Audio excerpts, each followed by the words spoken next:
Hello everyone, good morning. आज का जो हमारा टॉपिक है वो क्या है? Carbon and its compound.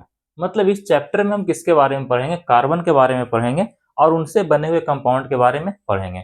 जो हमारा पिछला क्लास था उसमें हमने पूरा का पूरा मेटल नॉन मेटल बेहतर तरीके से खत्म कर लिया था। उससे ज्यादा उसमें कुछ पढ़ना नहीं है। आज एक नया चैप्टर है, केमिस्ट्री का एक चैप्टर है, क्लास 10th का एक चैप्टर है और नाम क्या है? Carbon and its compound. इस चैप्टर में हम किसके बारे में पढ़ेंगे? कार्बन के बारे में पढ़ेंगे। किसके बारे में? कार्बन के बारे में पढ़ेंगे। साथ ही साथ उससे बने कुछ कंपाउंड के बारे में भी यहाँ पे स्टडी होगा। लेकिन कंपाउंड के बारे में जो स्टडी करेंगे ना, वो आगे करेंगे, आज ही क्लास में नहीं करेंगे, कुछ क्लास होने के बाद करेंगे, क्योंकि ये आगे के टॉपिक में दिया हुआ है। ठीक है, बात आता है कि कौन कौन से कंपाउंड के बारे में यहाँ पे स्टडी करेंगे। यहाँ पे स्टडी करेंगे हम इथेनॉल के बारे में, इथेनॉल के बारे में, इथानोइक एसिड के बारे में, इथानोइक एसिड के बारे में, ईटीसी। इन सारी चीजों के बारे में यहाँ पे क्या करना है? हमें स्टडी करना है। मतलब पूछे कार्बन एंड इट्स कंपाउंड में पढ़ना क्या है? सबसे पहले कार्बन के बारे में पढ़ना है और उससे बने हुए कंपाउंड के बारे में क्या करना है? पढ़ना है। कोई दिक्कत है? हाँ तक नहीं ना।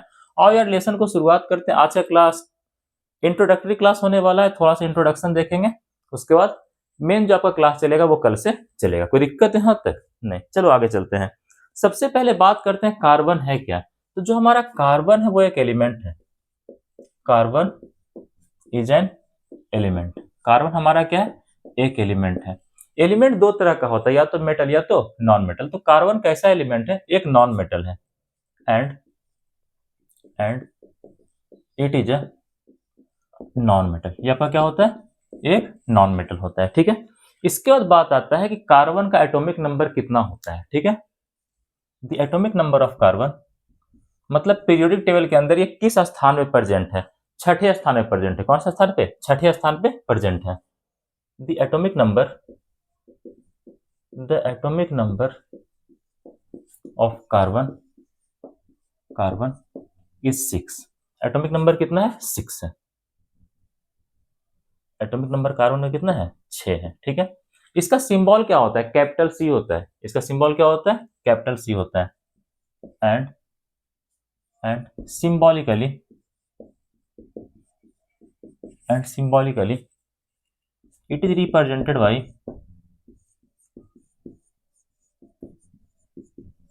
It is represented by capital C. किससे रिप्रेजेंट करते हैं? कैपिटल सी से रिप्रेजेंट करते हैं। इसके बाद बात आता है कि पीरियोडिक टेबल के अंदर ये कौन से पीरियड के अंदर प्रेजेंट होता है, कौन से ग्रुप के अंदर प्रेजेंट होता है। आप लोगों को पता होगा कि जो हमारा पीरियोडिक टेबल है इसके अंदर दो चीजें प्रेजेंट होता है, पहला पीरियड और दूसरा ग्रुप प्रेजेंट होता है। तो आपसे पूछ सकता है कि कार्बन जो है वो हमारे पीरियोडिक टेबल के अंदर कौन से पोजीशन पे प्रेजेंट है, इसका ग्रुप नंबर क्या है, इसका पीरियड नंबर क्या है, समझिएगा। In our, in our modern periodic table, in our modern periodic table, its group number, its group number is 16। इसका ग्रुप नंबर कितना है? 16 है। And and and it's period number, इसका पीरियड नंबर क्या है? 2 है। और इसका पीरियड नंबर क्या है? 2 है। And it's period number is 2 होगा ना। इसका पीरियड नंबर क्या है? 2 है। कोई दिक्कत है यहाँ तक? तो कार्बन के बारे में इतना चीज ध्यान रखिए। कार्बन आपका क्या? एक एलिमेंट है। कैसा एलिमेंट है? एक नॉन मेटल है। कैसा है? एक नॉन मेटल है। सिंबॉलिकली रिप्रेजेंट कैसे करते हैं? कैपिटल सी से रिप्रेजेंट करते हैं। हमारे मॉडर्न पीरियोडिक टेबल के अंदर इसका ग्रुप नंबर कितना है? 16 है। इसका पीरियड नंबर क्या है? 2 है। कोई दिक्कत है यहाँ तक नहीं ना? जो हमारा मॉडर्न पीरियोडिक टेबल है उसमें ऐसे ऐसे बना होता है, ये वाला ऐसे ऐसे। ठीक है, तो ये जो वर्टिकल लाइन है इसे कहते हैं ग्रुप। इसे हम लोग क्या कहते हैं? ग्रुप कहते हैं। और ऐसे ऐसे करके जो हॉरिजॉन्टल लाइन होता है इसे हम लोग क्या कहते हैं? पीरियड कहते हैं। इसे क्या कहते हैं? पीरियड। तो जो आपका वर्टिकल लाइन है इसे ग्रुप कहते हैं और हॉरिजॉन्टल वाले को क्या कहते हैं? पीरियड के नाम से हम लोग जानते हैं। ठीक है, आगे चलते हैं। इसके बाद बात आता है कि जो हमारा कार्बन है इसका मास नंबर कितना होता है। हर एक एलिमेंट का अपना अपना मास नंबर होता है, आप सभी लोगों को पता होगा। उसी तरह से बात आता है कि कार्बन का मास नंबर कितना होता है, समझिएगा। The mass number of the carbon atom is 12। Mass number कितना होता है? 12 होता है। एक्चुअली जो आपका मास नंबर होता है वो क्या होता है? कुछ नहीं होता है, प्रोटॉन और न्यूट्रॉन के संख्याओं का सम होता है। प्रोटॉन और न्यूट्रॉन के संख्याओं का सम होता है। मास नंबर क्या होता है? Sum of the number of proton and neutron. इसके बाद पूछेगा प्रोटॉन एंड न्यूट्रॉन होगा ना, प्रोटॉन एंड न्यूट्रॉन, TRON होता है न्यूट्रॉन। इसके बाद पूछेगा कि प्रोटॉन और न्यूट्रॉन कहाँ प्रेजेंट होता है? प्रोटॉन और न्यूट्रॉन प्रेजेंट होता है inside the nucleus, present inside the nucleus, present inside the nucleus. कोई दिक्कत है यहाँ तक? प्रोटॉन और न्यूट्रॉन कहाँ प्रेजेंट होता है? न्यूक्लियस के अंदर प्रेजेंट होता है। अगर मास नंबर की बात करें किसका? कार्बन का, तो कितना होता है? 12 होता है। कितना होता है? 12 होता है। इसके बाद बात कर लेते हैं कि कार्बन का इलेक्ट्रॉनिक कॉन्फ़िगरेशन कैसा होता है। आप लोग क्लास 9th में इलेक्ट्रॉनिक कॉन्फ़िगरेशन पढ़ के आए होंगे। यहाँ पे बात कर लेते हैं कि कार्बन का इलेक्ट्रॉनिक कॉन्फ़िगरेशन कैसा होता है। The electronic configuration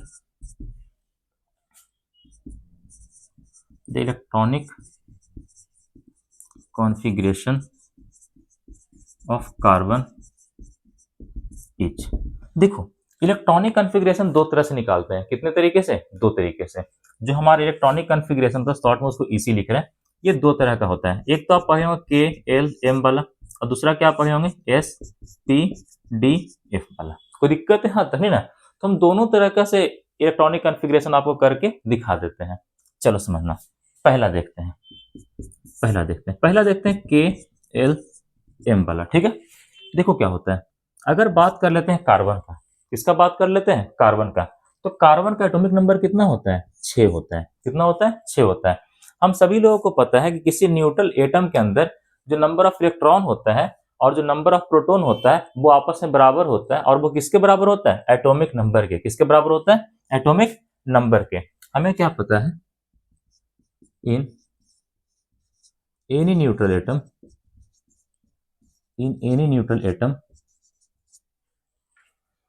in any neutral atom, the number of electron equal to the number of proton, number of electron equal to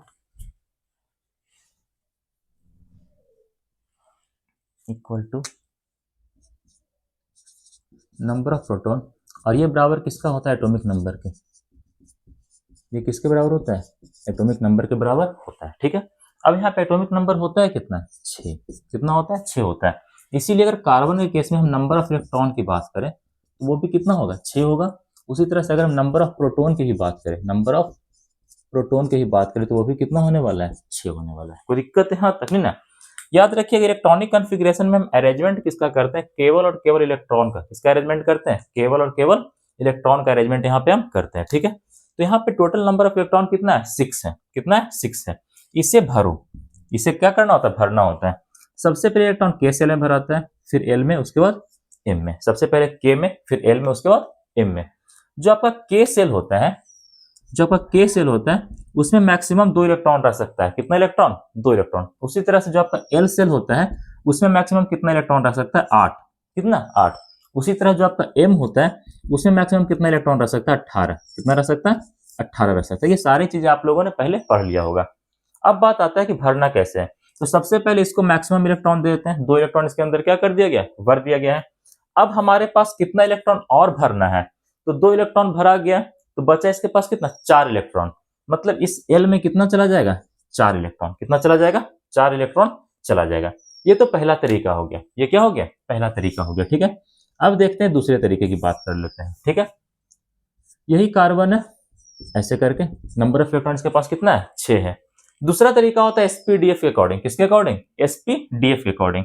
यहाँ पे ध्यान रखिएगा, ये कुछ ऐसा होता है 1:2। यहाँ पे क्या होता है ना कि जो आपका S होता है इसमें मैक्सिमम 2 इलेक्ट्रॉन जा सकता है। कितना? 2। ठीक है, उसके बाद P में कितना चला जाएगा? 6 इलेक्ट्रॉन। कितना चला जाएगा? 6 इलेक्ट्रॉन। ठीक है, उसके बाद आता है D। उसके बाद क्या आता है? D में मैक्सिमम इलेक्ट्रॉन कितना जा सकता है? 10। कितना जा सकता है? 10 जा सकता है। ये कुछ कहानी होता है, ठीक है। तो सबसे पहले 1s2, s में कितना चला गया, 2 इलेक्ट्रॉन चला गया।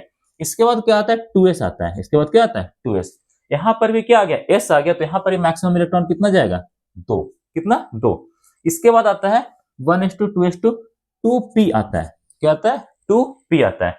अब यहाँ पे p आ गया, तो p में मैक्सिमम इलेक्ट्रॉन कितना जा सकता है, 6। कितना जा सकता है बाबू, 6 जा सकता है। लेकिन ध्यान रखिएगा, जो टोटल नंबर ऑफ इलेक्ट्रॉन है कार्बन का पास वो तो 6 है, लेकिन उसमें से 2 इसके पास चला गया, 2 इसके पास चला गया, तो अब इस कार्बन के पास टोटल नंबर ऑफ इलेक्ट्रॉन बच कितना रहा है, 2 ही तो बच रहा है ना। तो इस p के पास कितना इलेक्ट्रॉन चला जाएगा, 2 इलेक्ट्रॉन चला जाएगा, ऐसे करके, ठीक है। तो ये आपका इलेक्ट्रॉनिक कॉन्फ़िगरेशन होता है किसका, कार्बन का। किसका, कार्बन का।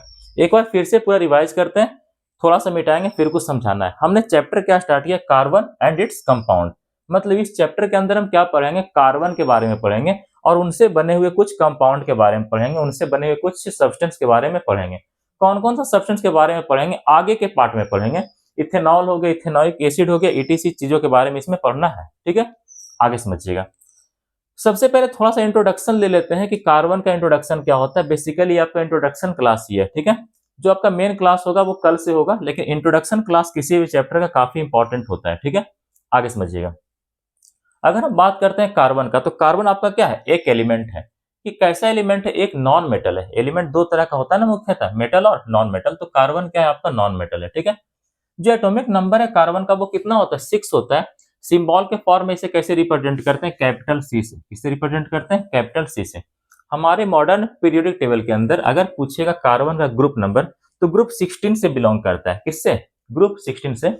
और अगर इसका पूछेगा पीरियड नंबर, तो वो कितना होगा, 12 होगा। सॉरी, पीरियड नंबर कितना होगा, 2 होगा।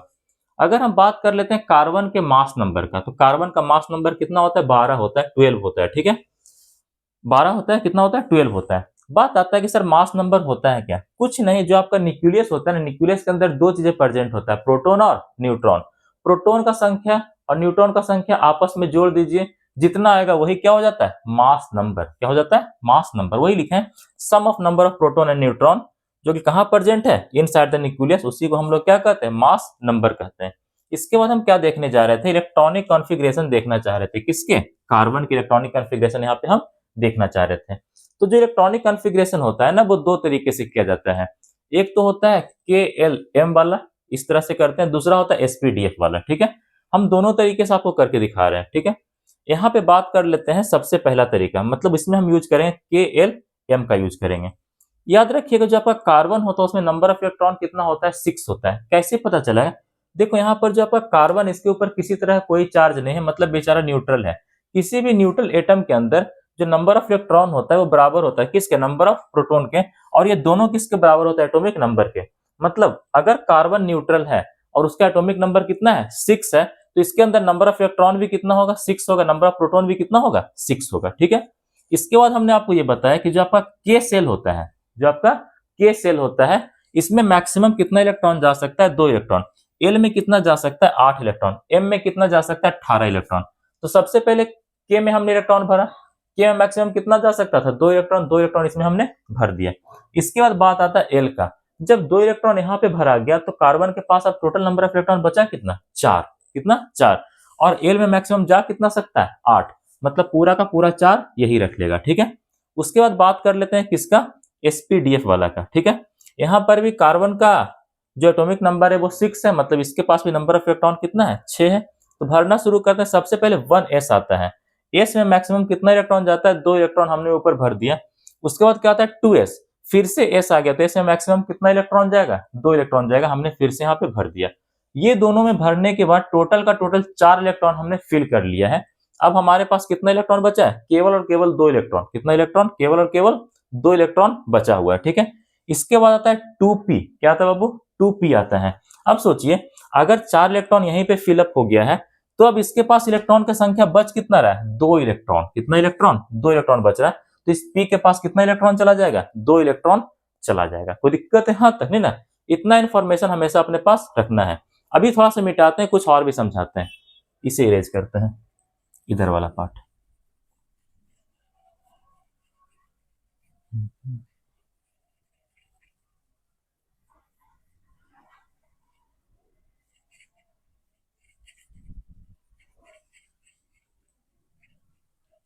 चलिए समझिएगा।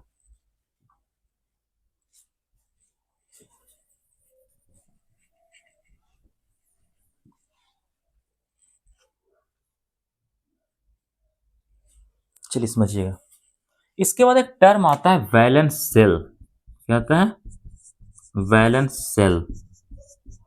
ठीक है, देखो समझना, वो आखिरी सेल जिसमें इलेक्ट्रॉन भरा जाए उसे क्या कहते हैं? वैलेंस सेल के नाम से जानते हैं। यहाँ पे आखिरी सेल कौन सा है जिसके अंदर इलेक्ट्रॉन भरा गया? एल है। कौन है? एल है। तो एल को यहाँ पे क्या कहेंगे? वैलेंस सेल कहेंगे। क्या कहेंगे बाबू? वैलेंस सेल कहेंगे। कोई दिक्कत यहाँ तक नहीं ना? वैलेंस सेल को और क्या कहते हैं? Outer most orbit. क्या कहा जाता है?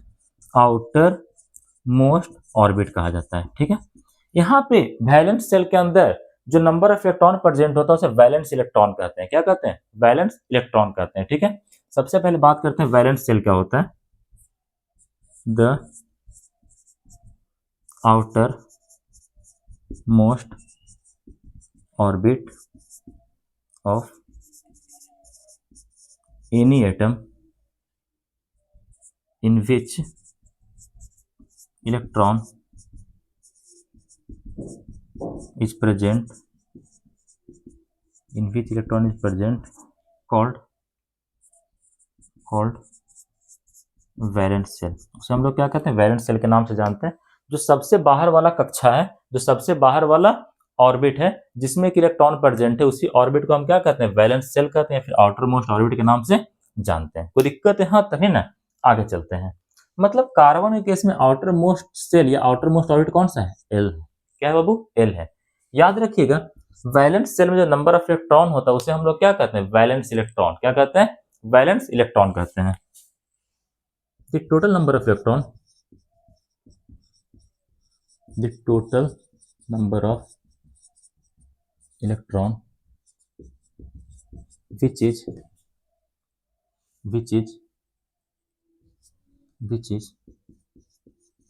present in the valence cell SHELL होता है। Valence shell called valence electron. उसे हम लोग क्या कहते हैं? वैलेंस इलेक्ट्रॉन के नाम से जानते हैं। उसे हम लोग क्या कहते हैं? वैलेंस इलेक्ट्रॉन कहते हैं। तो यहाँ पे देखिए वैलेंस इलेक्ट्रॉन का संख्या है कितना? 4। कितना है? 4 है। मतलब कार्बन के केस में जो वैलेंस इलेक्ट्रॉन का संख्या वो कितना होता है? 4 होता है। कोई दिक्कत है? हाँ तक नहीं ना? यहाँ से भी देखो वैलेंस इलेक्ट्रॉन का संख्या आपको 4 ही निकल के आएगा। देखिए यहाँ पे आउटर मोस्ट ऑर्बिट कौन सा है? यहाँ पर भी 2 प्रेजेंट, यहाँ पर भी 2 प्रेजेंट है। मतलब ये दोनों के दोनों क्या बन गए? Outer most orbit. क्या बन गया? Outer most orbit. यहाँ पर भी 2 है, यहाँ पर भी क्या है? 2 है। मतलब ये दोनों के दोनों क्या है? Outer most orbit.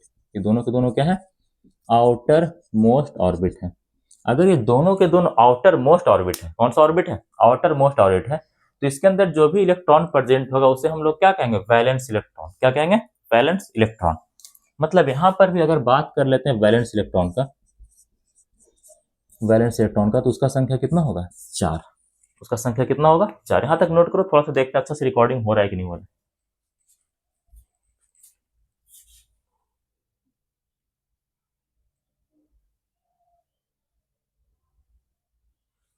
सब कुछ ठीक है?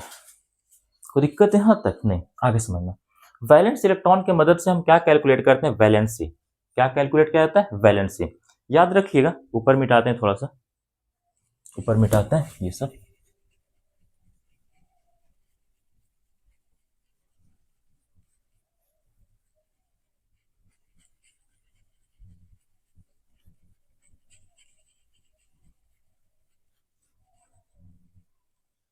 इसको भी मिटा रहे हैं।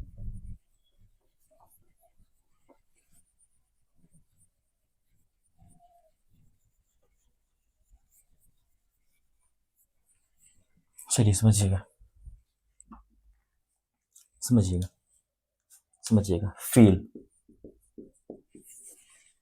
का मतलब होता है टॉपिक को महसूस करना। देखो समझना, अगर हमारे पास कोई एटम है एक्स नाम का, कौन सा नाम सा? एक्स नाम का। इसका जो वैलेंस इलेक्ट्रॉन का संख्या है वो 1 है। कितना है? 1 है। इसका जो वैलेंसी होता है ना वो भी कितना हो जाता है? 1 हो जाता है। वैलेंस इलेक्ट्रॉन का संख्या कितना है? 1 है। इसका जो वैलेंसी होगा वो भी कितना होगा? 1 होगा। ठीक है, उसी तरह से हमारे पास कोई एटम जो है वो बाई नाम का है, ठीक है। इसके पास वैलेंस इलेक्ट्रॉन का संख्या कितना है, 2 है, तो वैलेंसी भी कितना हो जाएगा, 2 हो जाएगा, ठीक है। इसके बाद अगर हमारे पास कोई एटम जेड नाम का है, यहाँ पे वैलेंस इलेक्ट्रॉन का संख्या कितना है, 3 है, यहाँ पे वैलेंसी भी कितना हो जाएगा, 3 हो जाएगा, ठीक है। इसके बाद अगर हमारे पास कोई एटम है, मान लेते हैं ए नाम का, कौन सा नाम का, ए नाम का, यहाँ पे वैलेंस इलेक्ट्रॉन का संख्या कितना है, 4 है, तो इसका वैलेंसी भी कितना हो जाएगा, 4 हो जाएगा, वैलेंसी भी कितना हो जाएगा, 4 हो जाएगा।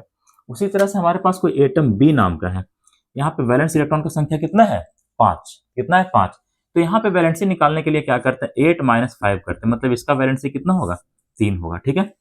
उसी तरह सी है, तो अगर यहाँ पे वैलेंस इलेक्ट्रॉन का संख्या 6 है, तो इसका वैलेंसी कितना होगा, 8 - 6, मतलब कितना होगा, 2। उसी तरह से कोई एटम हमारे पास डी नाम का है, इसके पास number of electron in valence shell, मतलब वैलेंस इलेक्ट्रॉन की संख्या कितना है, 7 है, यहाँ पे वैलेंसी कितना होगा, 8 - 7, मतलब 1 होगा। ये सारी चीजें आप लोग पढ़ के आए होंगे, ठीक है। इसके बाद बात कर लेते हैं, कोई ई नाम का एटम है, इसके पास नंबर ऑफ इलेक्ट्रॉन कितना है, 8 है, कहाँ, वैलेंस शेल में, मतलब वैलेंस इलेक्ट्रॉन का संख्या कितना है, 8 है, तो यहाँ पे टोटल कितना होगा, 8 - 8, मतलब कितना हो जाएगा, 0 होगा, कितना होगा बाबू, 0 होगा। इस तरह से वैलेंसी कैलकुलेट करते हैं, क्या कैलकुलेट करते हैं, वैलेंसी हम लोग कैलकुलेट करते हैं। आप देख सकते होंगे कि यहाँ पर जो आपका कार्बन है, यहाँ पे वैलेंस शेल में नंबर ऑफ इलेक्ट्रॉन कितना है, 4, मतलब यहाँ पे जो वैलेंस इलेक्ट्रॉन का संख्या है वो कितना है, 4 है, इसीलिए जो आपका कार्बन का वैलेंसी होता है वो 4 होता है, कितना होता है, 4 होता है।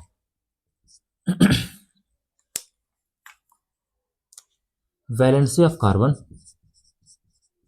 वैलेंसी ऑफ कार्बन, कार्बन का वैलेंसी कितना होता है, 4 होता है। कोई दिक्कत है यहाँ तक, है ना, इतना इंफॉर्मेशन हमेशा अपने पास रखिएगा। देखो समझना, यहाँ पर जो ई नाम का एटम है, इधर हमने सबको सब क्या माना है, एटम है, ये हमारे अकॉर्डिंग क्या है बाबू, एटम है। कोई दिक्कत है यहाँ तक, है ना, देखो समझना, ये सबका सब क्या है, एटम है, ठीक है। यहाँ पे जो ई नाम का एटम है, यहाँ पे वैलेंसी 0 है, वैलेंसी क्या है, 0 है। एक्चुअल में यहाँ पर जो ई रहा होगा ना, वो तुम्हारा कोई इनर्ट एलिमेंट रहा होगा, क्या रहा होगा, इनर्ट एलिमेंट रहा होगा। इनर्ट एलिमेंट कहने का मतलब क्या है, ये आपका हीलियम रहा होगा, ये आपका नियोन रहा होगा, आर्गन रहा होगा, क्रिप्टन रहा होगा, ईटीसी, इस तरह का एलिमेंट ये रहा होगा। जो आपका इनर्ट एलिमेंट होता है, इनर्ट एलिमेंट को और क्या कहते हैं, नोबेल गैस कहते हैं, इनर्ट एलिमेंट को और क्या कहते हैं, नोबेल गैस कहते हैं। जो आपका नोबेल गैस होता है वो किसी के साथ रिएक्शन करना नहीं चाहता है, नॉन रिएक्टिव नेचर का होता है, इनर्ट नेचर का होता है। कोई दिक्कत है यहाँ तक, नहीं, आगे चलते हैं। इस तरह से बात कर लेते हैं किसका, ए का, इसी तरह से किसका बात कर लेते हैं, ए का। अभी हमने किसका बात किया था, ई का बात किया था, किसका बात किया था, ई का। ई का जो वैलेंसी है वो 0 है, वैलेंसी कितना है, 0 है। इसका मतलब ई तुम्हारा कौन सा एलिमेंट रहा होगा, ई तुम्हारा इनर्ट एलिमेंट रहा होगा। इनर्ट एलिमेंट वैसे एलिमेंट को कहते हैं जो किसी के साथ रिएक्शन करना नहीं चाहता है। इनर्ट एलिमेंट को और क्या कहते हैं, नोबेल गैस कहते हैं, क्या कहते हैं, नोबेल गैस कहते हैं। कोई दिक्कत नहीं, आगे चलते हैं। उसी तरह से बात कर लेते हैं ए का, किसका बात कर लेते हैं, ए का। ए का वैलेंसी कितना है, 4, ए का वैलेंसी कितना है, 4। यहाँ पे कार्बन का वैलेंसी कितना आ रहा था, 4, मतलब ए तुम्हारा क्या हो सकता है, कार्बन वगैरह भी हो सकता है, ये तुम्हारा क्या हो सकता है, कार्बन वगैरह भी हो सकता है। कोई दिक्कत नहीं ना। हमेशा याद रखना, कोई वैसा एलिमेंट जिसके आउटर मोस्ट ऑर्बिट में या तो 1 इलेक्ट्रॉन हो, 2 इलेक्ट्रॉन हो, या तो 3 इलेक्ट्रॉन हो, ये सब के सब मेटल होते हैं, ये सब के सब क्या होते हैं, मेटल होता है। और कोई सा भी वैसा एलिमेंट जिसके आउटर मोस्ट ऑर्बिट में 4 इलेक्ट्रॉन हो, 5 इलेक्ट्रॉन हो, 6 इलेक्ट्रॉन हो, 7 इलेक्ट्रॉन हो, 8 इलेक्ट्रॉन हो, मतलब जिसके आउटर मोस्ट ऑर्बिट में कितने इलेक्ट्रॉन हो, 4, 5, 6, 7, 8 हो, ये सब के सब नॉन मेटल होता है, ये सब के सब क्या होता है, नॉन मेटल होता है। तो ये वाला इन्फॉर्मेशन अपने पास रखिएगा। इसके बाद बात आता है कि सर वैलेंसी क्या होता है। किसी भी एलिमेंट का जो कंबाइनिंग कैपेसिटी होता है उसे हम लोग क्या कहते हैं, वैलेंसी कहते हैं। क्या कहते हैं, वैलेंसी कहते हैं। कोई पूछेगा वैलेंसी क्या होता है, कोई पूछेगा वैलेंसी क्या होता है, the combining capacity, the combining capacity, the combining capacity of any element called its valency, कोई दिक्कत है यहाँ तक। किसी भी एलिमेंट का जो कंबाइनिंग कैपेसिटी होता है, रिएक्शन करने का जो क्षमता होता है, उसे हम लोग क्या कहते हैं, वैलेंसी के नाम से जानते हैं। या फिर कह सकते हैं those number of electron of any atom those number of electron of any atom which those number of electron of any atom those number of electron बोलो या फिर बोलो वैलेंस इलेक्ट्रॉन और valence electron of any atom which take part in chemical reaction called which take part in chemical reaction called its valency। उसे हम लोग क्या कहते हैं, उसके वैलेंसी के नाम से जानते हैं। और इसे थोड़ा समझ लेते हैं, उसके बाद आगे चलते हैं। नीचे का मिटाते हैं, इसको नोट कर लेना, मिटा रहे हैं, हो गया। चलो इधर का मिटाते हैं पूरा।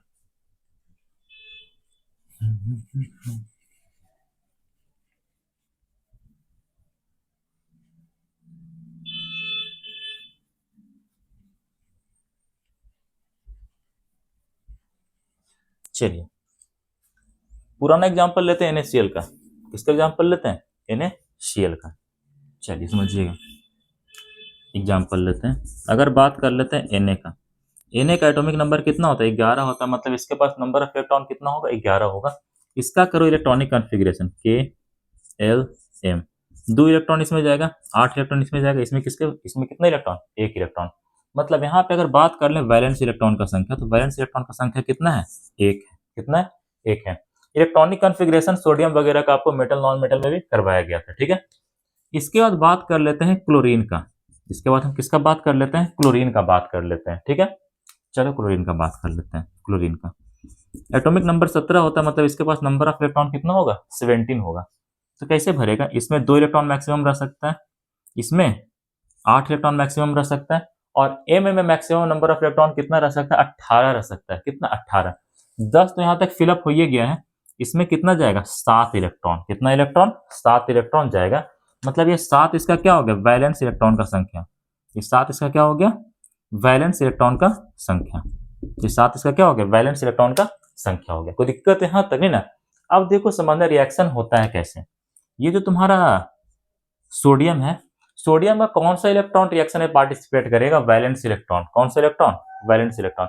किसी भी एटम का वही इलेक्ट्रॉन रिएक्शन में पार्टिसिपेट करता है जो आउटर मोस्ट ऑर्बिट में हो। मतलब उसका वैलेंस इलेक्ट्रॉन किसमें पार्टिसिपेट करता है, रिएक्शन में पार्टिसिपेट करता है। अगर ये अपना 1 इलेक्ट्रॉन लूज कर देगा तो इसके आउटर मोस्ट ऑर्बिट में कितना इलेक्ट्रॉन बचेगा, 8 इलेक्ट्रॉन। कितना इलेक्ट्रॉन, 8 इलेक्ट्रॉन। मतलब इसका ऑक्टेट कंप्लीट होगा। इसका ऑक्टेट क्या हो जाएगा, कंप्लीट होगा। और किसी भी एटम का अगर ऑक्टेट कंप्लीट हो जाता है तो वो हाईली स्टेबल हो जाता है।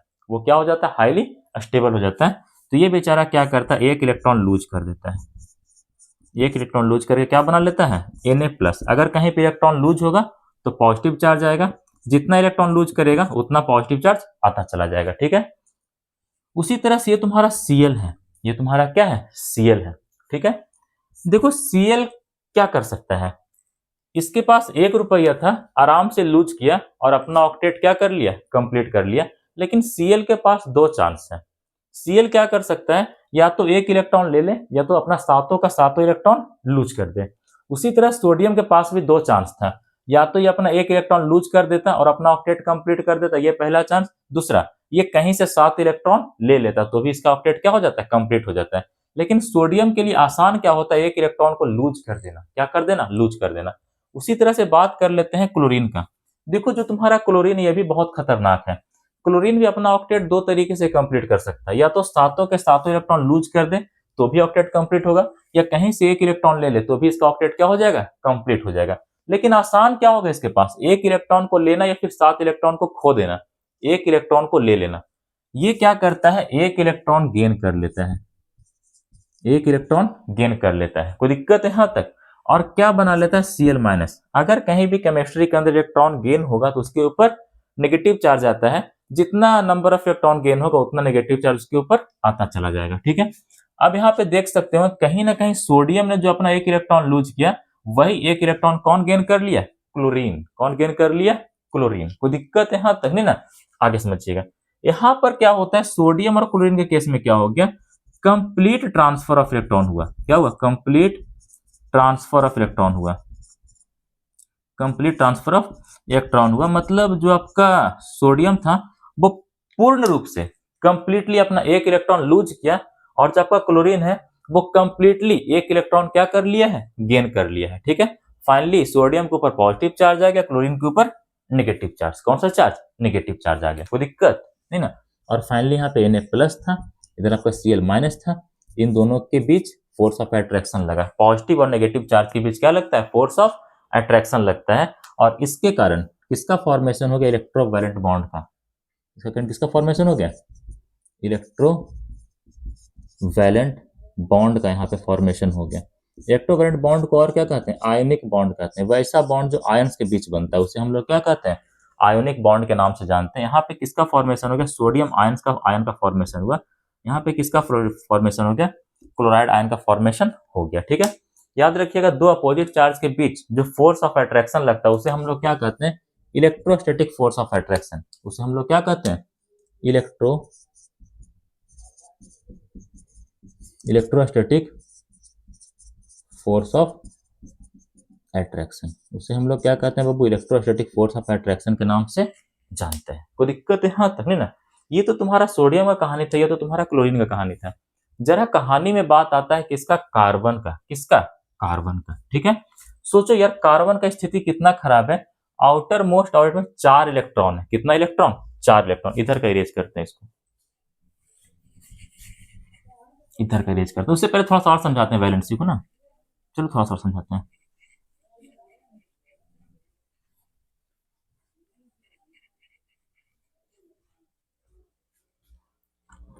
देखो कैसे डिफाइन किया गया वैलेंसी को। वैलेंसी को कहा गया combining capacity of an element are known as valency. The combined capacity of any element call its valency.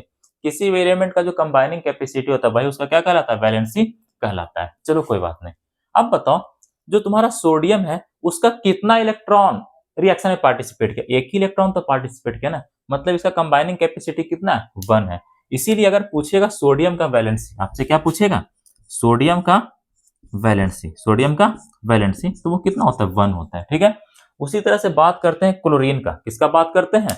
Chlorine का बात करते हैं। ठीक है, क्लोरीन के केस में भी कितना इलेक्ट्रॉन पार्टिसिपेट किया? जो एक इलेक्ट्रॉन गेन किया वही तो पार्टिसिपेट किया ना, तो इसीलिए बात आता है क्लोरीन के वैलेंसी का। किसका बात आता है? क्लोरीन का वैलेंसी का। तो वो भी कितना होता है तुम्हारा? 0 1 होता है। मतलब क्लोरीन का वैलेंसी कितना होगा? 1 होगा। इसीलिए वैलेंसी को डिफाइन किया गया है the combining capacity of any element. किसी भी एलिमेंट का जो रिएक्शन करने का क्षमता है, कंबाइन करने का क्षमता है, इसे हम लोग क्या कहते हैं? वैलेंसी के नाम से जानते हैं। ठीक है, या फिर कह सकते हैं वो नंबर ऑफ इलेक्ट्रॉन जो कहां प्रेजेंट हो? वैलेंस सेल के अंदर प्रेजेंट हो। वो नंबर ऑफ इलेक्ट्रॉन जो कहां प्रेजेंट हो? वैलेंस सेल के अंदर प्रेजेंट हो, और वो रिएक्शन में पार्टिसिपेट कर रहा हो, और वो रिएक्शन में पार्टिसिपेट कर रहा हो, उसे हम लोग क्या कहते हैं? वैलेंसी के नाम से जानते हैं। उसे हम लोग क्या कहते हैं? वो वैलेंसी के नाम से जानते हैं। ठीक है, दो नंबर ऑफ इलेक्ट्रॉन और वैलेंस इलेक्ट्रॉन, वैसा नंबर ऑफ इलेक्ट्रॉन या फिर वैलेंस इलेक्ट्रॉन किसी भी एटम का जो किसमें पार्टिसिपेट करे? केमिकल रिएक्शन में पार्टिसिपेट करे, उसे हम लोग क्या कहते हैं? वैलेंसी कहते हैं। जैसे यहाँ पे वैलेंस शेल कौन है? एम है। कौन है? एम है। एम के अंदर नंबर ऑफ इलेक्ट्रॉन कितना है? 1 है। यही एक इलेक्ट्रॉन तो रिएक्शन में पार्टिसिपेट किया ना, इसीलिए सोडियम के लिए क्या बन गया? वैलेंसी बन गया। ठीक है, उसी तरह से जो इलेक्ट्रॉन क्लोरीन ने गेन किया वो कहां गेन किया? वैलेंस शेल में। कहां गेन किया? वैलेंस शेल में। कितना इलेक्ट्रॉन गेन किया? एक इलेक्ट्रॉन गेन किया, और वही इलेक्ट्रॉन तो केमिकल रिएक्शन में पार्टिसिपेट किया ना, इसीलिए जो आपका क्लोरीन था उसका वैलेंसी कितना हो गया? 1 हो गया। कोई दिक्कत है यहाँ तक नहीं ना? आगे चलते हैं, ये चीजें ध्यान रखना। इसके बाद अब बात कर लेते हैं कार्बन का, लेकिन उससे पहले थोड़ा सा हम पानी पी लेते हैं, उसके बाद बात किया जाएगा।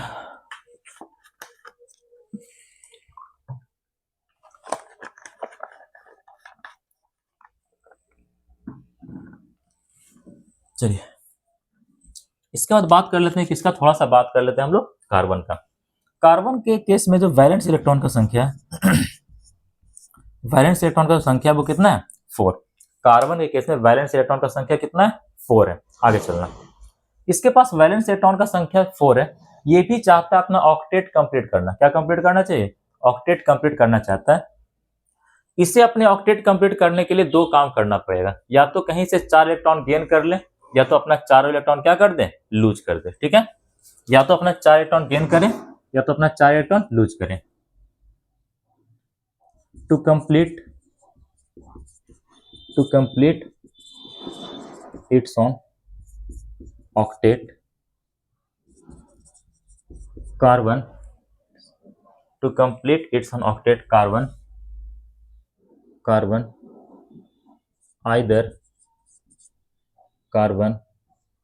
either gain the 4 electron or lose the 4 electron। Carbon क्या चाह रहा है? अपना ऑक्टेट कंप्लीट करना। सबसे पहली बात, कार्बन का जो वैलेंस इलेक्ट्रॉन का संख्या वो कितना है? 4 है। कोई भी चाहता है स्टेबल होना। स्टेबल कब होगा? जब उसके आउटर मोस्ट ऑर्बिट में 8 इलेक्ट्रॉन हो जाएगा, मतलब उसका ऑक्टेट क्या हो जाएगा? कंप्लीट हो जाएगा। तब बेचारा क्या हो जाता है?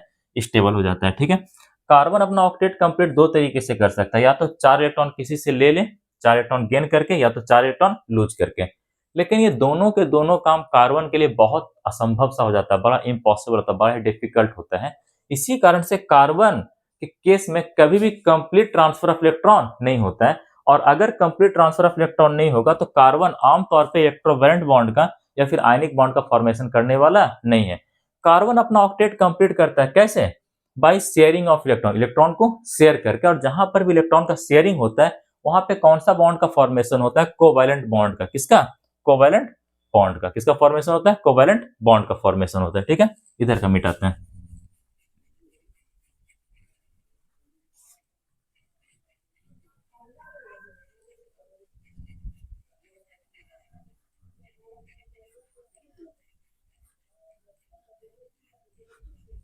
चलिए आगे चलते हैं।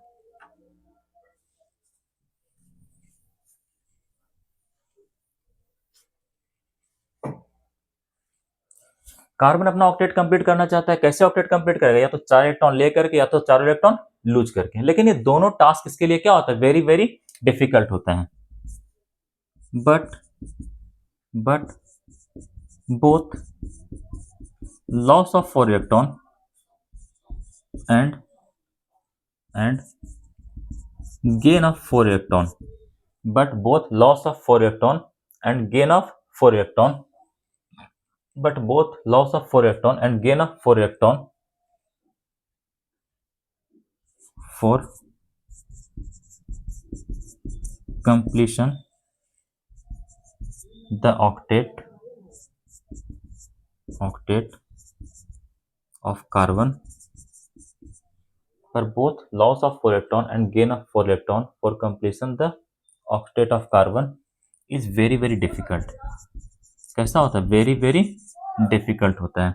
मतलब कार्बन अपना ऑक्टेट कंप्लीट करने के लिए ना ही तो 4 इलेक्ट्रॉन ले सकता है, ना ही तो 4 इलेक्ट्रॉन दे सकता है। ये जो टास्क है इसके लिए काफी ज्यादा क्या होता है? डिफिकल्ट होता है, काफी ज्यादा मुश्किल होता है। ठीक है, hence carbon always share the electron, always share the electron to complete its own octet. इसलिए हमेशा इलेक्ट्रॉन को क्या करता है? शेयर करता है अपने ऑक्टेट को कंप्लीट करने के लिए। अगर कहीं पर भी शेयरिंग ऑफ इलेक्ट्रॉन होगा तो वहां जो कंपाउंड का फॉर्मेशन होगा वो कोवैलेंट कंपाउंड बनता है। कौन सा कंपाउंड? कोवैलेंट कंपाउंड का फॉर्मेशन होता है। और शेयरिंग ऑफ इलेक्ट्रॉन के द्वारा जो बॉन्ड बनता है उसे कोवैलेंट बॉन्ड कहते हैं। कौन सा बॉन्ड? कोवैलेंट बॉन्ड कहते हैं। ठीक है, here carbon always share the electron to complete its own octet. अपने ऑक्टेट को कंप्लीट करने के लिए हमेशा क्या करता है? इलेक्ट्रॉन को शेयर करता है। इलेक्ट्रॉन को क्या करता है? शेयर करता है। And the bond which is formed due to sharing of electron called called called covalent bond called covalent bond called covalent bond and and those compound and those compound which contain covalent bond called called covalent compound, उसे हम लोग क्या कहते हैं, covalent compound के नाम से जानते हैं। कोई दिक्कत यहां तक नहीं ना। कार्बन हमेशा अपना ऑक्टेट कंप्लीट करता है कैसे, इलेक्ट्रॉन को शेयर करके। इलेक्ट्रॉन का जहां पर भी शेयरिंग हो किसका फॉर्मेशन हो, तो कोवेलेंट बॉन्ड का फॉर्मेशन होता है। और कोवेलेंट बॉन्ड जिस कंपाउंड के अंदर प्रेजेंट होता है उसे हम लोग क्या कहते हैं, कोवेलेंट कंपाउंड के नाम से जानते हैं। ठीक है, कार्बन के केस में कभी भी कंप्लीट ट्रांसफर ऑफ इलेक्ट्रॉन नहीं होता है, इसीलिए यहाँ पे कभी भी आयनिक कंपाउंड का फॉर्मेशन होने वाला नहीं। लिख देते हैं ऊपर।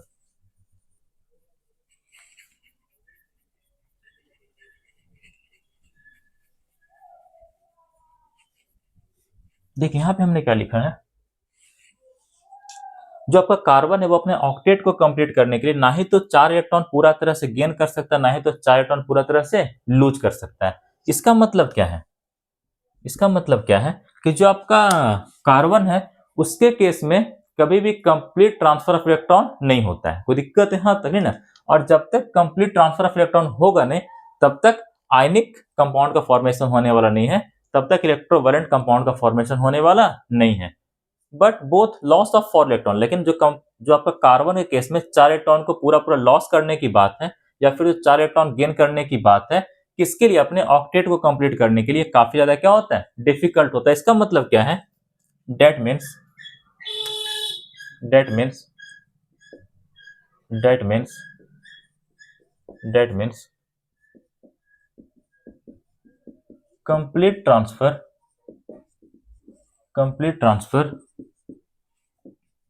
of 4 electron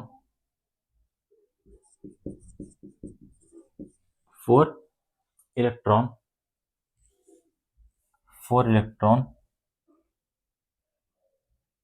complete transfer of 4 electron is not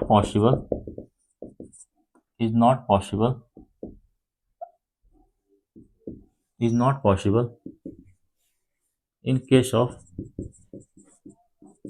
of carbon, and hence carbon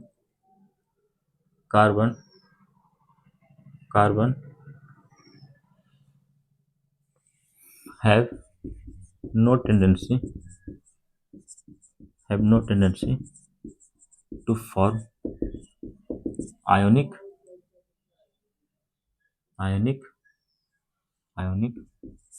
or electrovalent bond and hence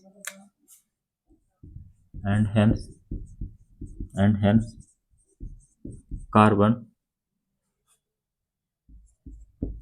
do not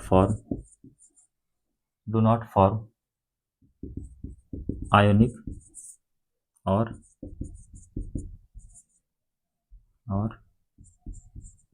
electrovalent compound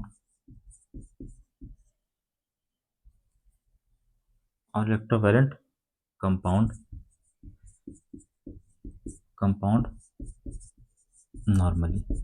एक बार फिर से, कार्बन के केस में वैलेंस इलेक्ट्रॉन का संख्या कितना था, 4 था। अपने ऑक्टेट कंप्लीट करने के लिए इसे क्या चाहिए, 4 इलेक्ट्रॉन या तो कहीं से मिल जाए या अपना 4 इलेक्ट्रॉन बेचारा लूज कर दे। ठीक है, अगर ये 4 इलेक्ट्रॉन लूज कर देगा तो इसका ड्यूप्लेट कंप्लीट हो जाएगा। और याद रखिएगा, ड्यूप्लेट कंप्लीट होना भी अपने आप में बहुत बड़ी बात है, वो भी क्या होता है, काफी ज्यादा स्टेबल हो जाता है। लेकिन कार्बन के केस में ना ही तो 4 इलेक्ट्रॉन लूज करना संभव है, ना ही तो 4 इलेक्ट्रॉन गेन करना संभव है। किसके लिए, अपने ऑक्टेट को कंप्लीट करने के लिए। इसीलिए कार्बन हमेशा क्या करता है, इलेक्ट्रॉन का शेयर करता है, इलेक्ट्रॉन का शेयरिंग करता है। ठीक है, ताकि उसका ऑक्टेट कंप्लीट हो जाए। और कहीं पर भी अगर शेयरिंग ऑफ इलेक्ट्रॉन होगा तो कौन सा बॉन्ड का फॉर्मेशन होता है, कोवेलेंट बॉन्ड का फॉर्मेशन होता है। और कोवेलेंट बॉन्ड जिस कंपाउंड के अंदर प्रेजेंट होता है उसे क्या कहते हैं, कोवेलेंट कंपाउंड के नाम से जानते हैं। ठीक है, यहाँ पर जो तुम्हारा कार्बन है ना ही तो 4 इलेक्ट्रॉन को लूज कर पा रहा है, ना ही तो 4 इलेक्ट्रॉन को गेन कर पा रहा है। ठीक है, इसका मतलब क्या है कि जो कंप्लीट ट्रांसफर है चारों इलेक्ट्रॉन का, जो कंप्लीट ट्रांसफर ऑफ इलेक्ट्रॉन है वो नहीं हो पाता है। किसके केस में? कार्बन के केस में। अगर कंप्लीट ट्रांसफर ऑफ इलेक्ट्रॉन नहीं हो पाएगा तो वहां पे कभी भी आयनिक बॉन्ड का फॉर्मेशन नहीं होगा, कभी भी इलेक्ट्रोवैलेंट बॉन्ड का फॉर्मेशन होने वाला नहीं है। इसीलिए कहा जाता है कि जो तुम्हारा कार्बन है ये कभी भी आयनिक कंपाउंड का या फिर इलेक्ट्रोवैलेंट कंपाउंड का फॉर्मेशन नहीं करता है नॉर्मली, आमतौर पे। कोई दिक्कत है यहाँ तक नहीं ना? बात आता है कि सर शेयरिंग ऑफ इलेक्ट्रॉन होता है कैसे? देखो एक छोटा सा एग्जांपल दे देते हैं।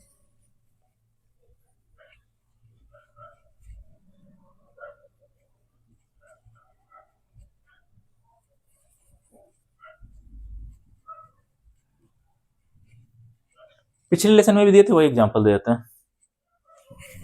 शेयरिंग ऑफ इलेक्ट्रॉन कैसे होता है, देखिए समझिएगा। अगर हम बात कर लेते हैं CH4 का, CH4 का मतलब होता है मीथेन। मीथेन सबसे पहले देखो कार्बन का, कार्बन के वैलेंस इलेक्ट्रॉन की संख्या कितना होता है? 4, 1 2 3 4। उसके पास हाइड्रोजन का संख्या कितना है मीथेन केस में? 4। कितना? 4। हाइड्रोजन के पास वैलेंस इलेक्ट्रॉन का संख्या कितना होता है? 1। एक इलेक्ट्रॉन इसके पास ये आ गया, दूसरा इलेक्ट्रॉन इधर से, इसका इलेक्ट्रॉन इधर से, इसका इलेक्ट्रॉन। जो आपका हाइड्रोजन है वो अपना ड्यूप्लेट कंप्लीट करता है, मतलब अपने आउटर मोस्ट ऑर्बिट में 2 इलेक्ट्रॉन कर लेता है और खुद को काफी ज्यादा स्टेबल कर लेता है। तो ये क्या कहता है कार्बन से कि तुम अपना ये वाला इलेक्ट्रॉन मेरे साथ शेयर कर दो। बोला ठीक है चलो कर देते हैं। बेचारा शेयर कर दिया। शेयर किया तो इस हाइड्रोजन का क्या कंप्लीट हो गया? ड्यूप्लेट कंप्लीट हो गया। ड्यूप्लेट क्या हो गया? कंप्लीट हो गया। जैसे ही बेचारा का ड्यूप्लेट कंप्लीट हो गया, जिंदगी में रंग भर गया, स्टेबल हो गया पहले से ज्यादा। ठीक है, ये वाला भी हाइड्रोजन कहा तुम भी अपना ये इलेक्ट्रॉन शेयर कर दो मेरे साथ। अब इसका भी क्या हो गया? ड्यूप्लेट कंप्लीट हो गया। ड्यूप्लेट कंप्लीट हो गया। ड्यूप्लेट क्या हो गया? कंप्लीट हो गया। कोई दिक्कत है यहाँ तक? जैसे ही ड्यूप्लेट कंप्लीट हो गया तो ये बेचारा क्या हो गया? स्टेबल हो गया पहले से ज्यादा। उसी तरह से इसके साथ शेयर कर दिया, ये इसके साथ शेयर कर दिया। आप देख सकते हैं चारों के चारों हाइड्रोजन क्या हो गया? पहले से ज्यादा स्टेबल हो चुका है, क्योंकि सभी का ड्यूप्लेट क्या हो चुका है? कंप्लीट हो चुका है। कोई दिक्कत है यहाँ तक है ना? इसके बाद बात कर लेते हैं कार्बन का। कार्बन तो कह रहा है मेरे पास 4 ही इलेक्ट्रॉन है, अगर मेरे पास भी कहीं से 8 इलेक्ट्रॉन हो जाए तो हम भी पहले से ज्यादा क्या हो जाएंगे? स्टेबल हो जाएंगे। तो कार्बन इन चारों हाइड्रोजन से कहता है कि तुम सभी लोग अपना अपना इलेक्ट्रॉन मेरे साथ क्या कर दो? शेयर कर दो। ऐसे करके हो गया शेयर। अब ये जो तुम्हारा कार्बन है इसका क्या कंप्लीट हो गया? ऑक्टेट कंप्लीट हो गया। इसका क्या कंप्लीट हो गया? ऑक्टेट कंप्लीट हो गया। इस बेचारे का क्या कंप्लीट हो गया? ऑक्टेट कंप्लीट हो गया। और ये क्या हो गया? स्टेबल नहीं, हाईली स्टेबल हो गया। हाईली स्टेबल हो गया। यहाँ पे कितना इलेक्ट्रॉन शेयर हुआ? एक एक इलेक्ट्रॉन शेयर हुआ ना, इसीलिए यहाँ पे सिंगल कोवेलेंट बॉन्ड का फॉर्मेशन होता है। किसका फॉर्मेशन होता है? सिंगल कोवेलेंट बॉन्ड का फॉर्मेशन होता है। सिंगल कोवेलेंट बॉन्ड का फॉर्मेशन होता है। यहाँ पे सी लिखा हुआ था। अब यहाँ पे ऐसे बॉन्ड बनता है, एक एक इलेक्ट्रॉन शेयर किया तो इधर से हाइड्रोजन, एक एक इलेक्ट्रॉन शेयर किया इधर से हाइड्रोजन, इधर से हाइड्रोजन, इधर से हाइड्रोजन। यही तो है तुम्हारा CH4 ना, ये तो CH4 है। कोई दिक्कत है यहाँ तक? CH4 का नाम क्या होता है? मीथेन होता है। इसे हम लोग मीथेन कहते हैं। इसे हम लोग और क्या कहते हैं? मार्स गैस भी कहते हैं। दलदली क्षेत्र में पाया जाता है ये वाला गैस, इसीलिए इसे क्या कहते हैं? मार्स गैस के नाम से जानते हैं। ठीक है, यहाँ पे एक एक इलेक्ट्रॉन का शेयर हुआ, इसलिए कौन सा बॉन्ड का फॉर्मेशन हुआ? Single covalent bond. Single covalent bond. अगर दो दो इलेक्ट्रॉन का शेयर होता है डबल कोवेलेंट बॉन्ड, तीन तीन इलेक्ट्रॉन का शेयर होता है ट्रिपल कोवेलेंट बॉन्ड का फॉर्मेशन यहाँ पे हो जाता है। ओवरऑल आपको इतना ही ध्यान रखना है कि जो आपका कार्बन है उस केस में कंप्लीट ट्रांसफर ऑफ इलेक्ट्रॉन नहीं होता है, और क्योंकि कार्बन के केस में कंप्लीट ट्रांसफर ऑफ इलेक्ट्रॉन नहीं होता है, इसीलिए कार्बन कभी भी आयनिक कंपाउंड का या फिर इलेक्ट्रोवैलेंट कंपाउंड का फॉर्मेशन करने वाला नहीं है। कार्बन के केस में क्या होता है? Sharing of electron. क्या होता है बाबू? शेयरिंग ऑफ इलेक्ट्रॉन होता है। इसीलिए कार्बन जब भी कंपाउंड का फॉर्मेशन करेगा तो कैसे? इलेक्ट्रॉन को शेयर करके। और जहां पर भी शेयरिंग ऑफ इलेक्ट्रॉन हो तो वहां पे कौन सा बॉन्ड बनता है? Covalent bond. और वैसा कोई भी कंपाउंड जिसके अंदर कोवैलेंट बॉन्ड प्रेजेंट होता है उसे हम लोग क्या कहते हैं? Covalent compound. उसे हम लोग क्या कहते हैं? कोवैलेंट कंपाउंड के नाम से जानते हैं। आगे चलते हैं। यहां तक मिटा है? नोट कर लो, थोड़ा सा पानी पी लेते हैं।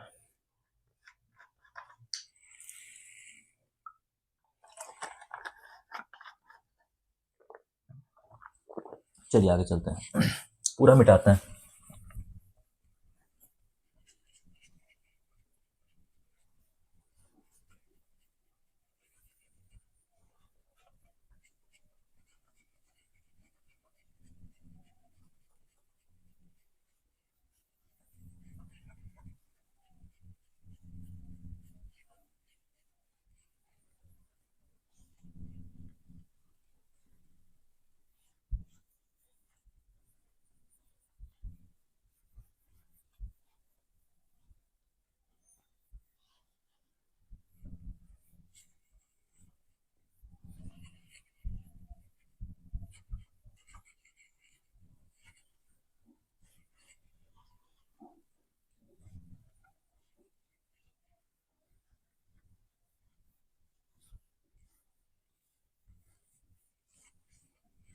चलिए आगे चलते हैं। देखो समझना कार्बन ना ही तो 4 इलेक्ट्रॉन को पूरा तरह से गेन कर सकता है, ना ही तो पूरी तरह से 4 इलेक्ट्रॉन को लूज कर सकता है। लेकिन समझो थोड़ा समझना, अगर तुम्हारा कार्बन जो है ये अपने चारों इलेक्ट्रॉन को लूज कर दे, लूज ऑल 4 इलेक्ट्रॉन, अगर ये चारों इलेक्ट्रॉन को लूज कर दे तो किसका फॉर्मेशन करेगा?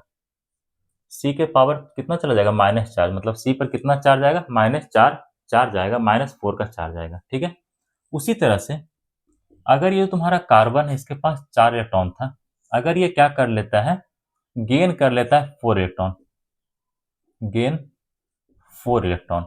ठीक है, लूज 4 इलेक्ट्रॉन कहां से करेगा? From valence shell. जो गेन ऑफ इलेक्ट्रॉन होता है या फिर लॉस ऑफ इलेक्ट्रॉन होता है सब वैलेंस सेल से होता है, मतलब आउटर मोस्ट ऑर्बिट से होता है। ठीक है, गेन 4 इलेक्ट्रॉन, गेन कहां करेगा? Gain 4 electron in the valence shell, in the valence shell, in the valence shell. और ये किसका फॉर्मेशन करेगा? अच्छा, लूज किया ना, लूज करने पे पॉजिटिव चार्ज आता है, सॉरी, लूज करने पे पॉजिटिव चार्ज मतलब +4 का चार्ज आएगा, और गेन करेगा तो -4 का चार्ज आएगा। लेकिन ये दोनों का दोनों कंडीशन जो है कार्बन के लिए क्या है? काफी ज्यादा डिफिकल्ट है। अगर जो तुम्हारा कार्बन 4 इलेक्ट्रॉन गेन कर लेता तो क्या कंप्लीट होता? ऑक्टेट कंप्लीट हो जाता, then its octet will completed.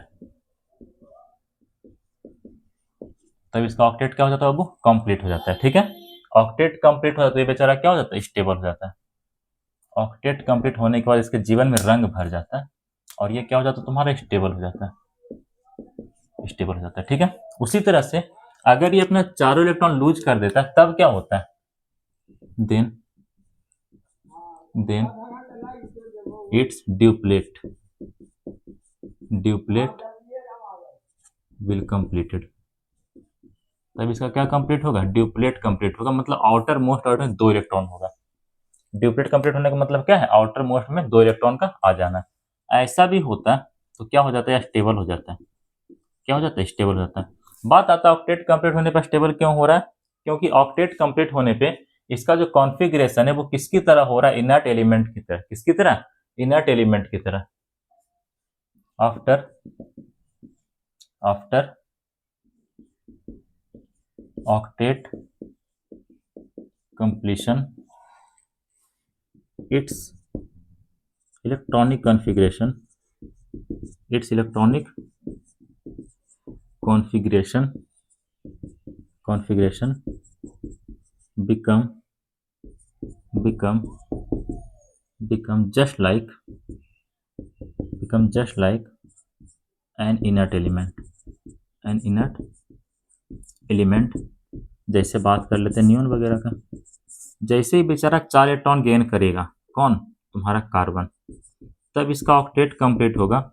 Octet complete होने के बाद काफी ज्यादा स्टेबल क्यों हो जाता है? क्योंकि उस समय उसका जो इलेक्ट्रॉनिक कॉन्फ़िगरेशन होता है वो किसकी तरह हो जाता है? इनर्ट एलिमेंट की तरह। दुनिया का कोई सा भी एलिमेंट है वो चाहता है कि हम इनर्ट एलिमेंट की तरह बन जाए, और इसीलिए वो अपना ऑक्टेट कंप्लीट करना चाहता है, साथ ही साथ अपना अपना ड्यूप्लेट कंप्लीट करना भी चाहता है। दुनिया का कोई सा भी एलिमेंट है वो क्या चाहता है? 2 चीजें, या तो उसका ऑक्टेट कंप्लीट हो जाए, मतलब आउटर मोस्ट ऑर्बिट में या तो 2 इलेक्ट्रॉन हो जाए, या तो फिर इसका ड्यूप्लेट कंप्लीट हो जाए, मतलब आउटर मोस्ट ऑर्बिट में 2 इलेक्ट्रॉन आ जाए। ठीक है, ताकि उसका इलेक्ट्रॉनिक कॉन्फ़िगरेशन किसकी तरह हो जाए? इनर्ट एलिमेंट की तरह हो जाए। दुनिया का कोई सा भी एलिमेंट है वो अपना इलेक्ट्रॉनिक कॉन्फ़िगरेशन किसकी तरह करना चाहता है? इनर्ट एलिमेंट की तरह करना चाहता है। ठीक है, यहां पर भी अगर ड्यूप्लेट कंप्लीट हो जाएगा, ठीक है, तो क्या कहानी होगा? After duplet completion its electronic configuration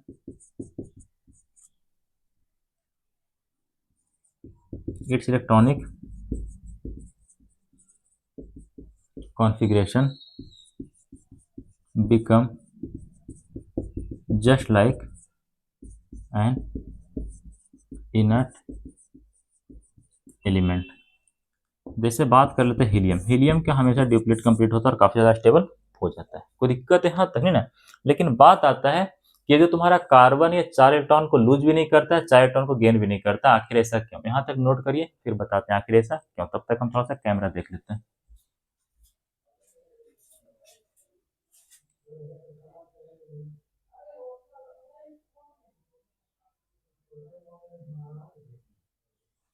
चलो ठीक है, मिटा दें। चलिए समझिएगा।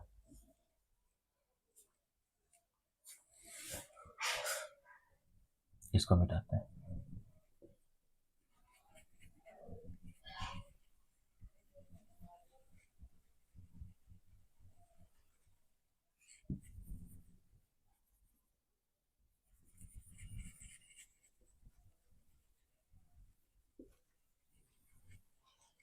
देखिए पहले समझते हैं कार्बन जो है अपना 4 इलेक्ट्रॉन को लूज क्यों नहीं कर पाता है। देखिए समझिएगा, ये तुम्हारा कार्बन का न्यूक्लियस है, ये तुम्हारा कार्बन का न्यूक्लियस है, ये उसके चारों तरफ पहला सेल, ये उसके चारों तरफ दूसरा सेल। ठीक है, कार्बन का जो न्यूक्लियस, इसके अंदर नंबर ऑफ प्रोटॉन कितना है? 6 है। इसके अंदर अगर बात कर लेते हैं नंबर ऑफ प्रोटॉन का, नंबर ऑफ प्रोटॉन या फिर कहो पॉजिटिव चार्ज, या फिर क्या कह सकते हैं, पॉजिटिव चार्ज का संख्या इसके पास कितना है? 6 है। पॉजिटिव चार्ज की संख्या इसके पास कितना है? 6 है। ठीक है, इसके चारों तरफ कौन घूम रहा है? इलेक्ट्रॉन घूम रहा है। ये सबसे पहले तुम्हारा के सेल हो गया। के सेल में कितना इलेक्ट्रॉन? 2 इलेक्ट्रॉन। यहाँ मान लेते हैं, यहाँ मान लेते हैं। ठीक है, उसके बाद ये तुम्हारा एल सेल। एल सेल में कितना इलेक्ट्रॉन? 4 इलेक्ट्रॉन। एक यहाँ, एक यहाँ, एक यहाँ, एक यहाँ। बस ऐसा हमने माना है ताकि आपको समझाने में आसान हो। सबसे पहला चीज जो है तुम्हारा कार्बन का साइज स्मॉल होता है। कार्बन का साइज कैसा होता है? स्मॉल होता है। ठीक है, size of carbon atom, size of carbon atom is small. जो तुम्हारा कार्बन एटम होता है उसका साइज स्मॉल होने के कारण क्या होता है? न्यूक्लियस और वैलेंस सेल के बीच जो सबसे बाहर वाला ऑर्बिट होता है उसे क्या कहते हैं? Valence shell. न्यूक्लियस और वैलेंस सेल के बीच, न्यूक्लियस और वैलेंस सेल के बीच जो डिस्टेंस होता है बहुत कम हो जाता है, साइज इसका स्मॉल होता है। Due to which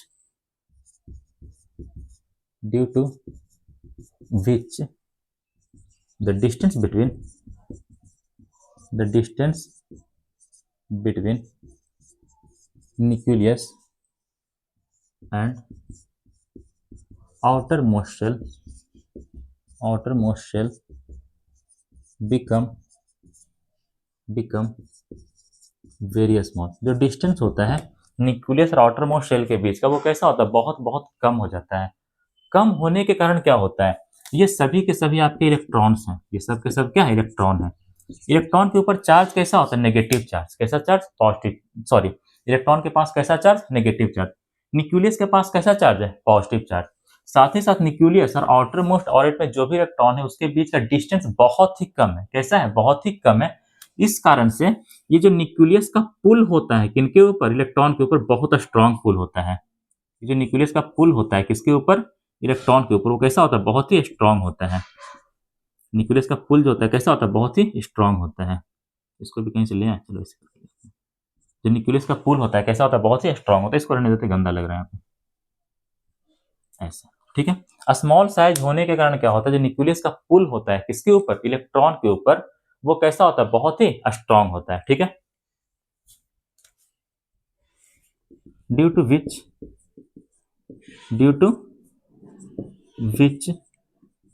the nuclear pull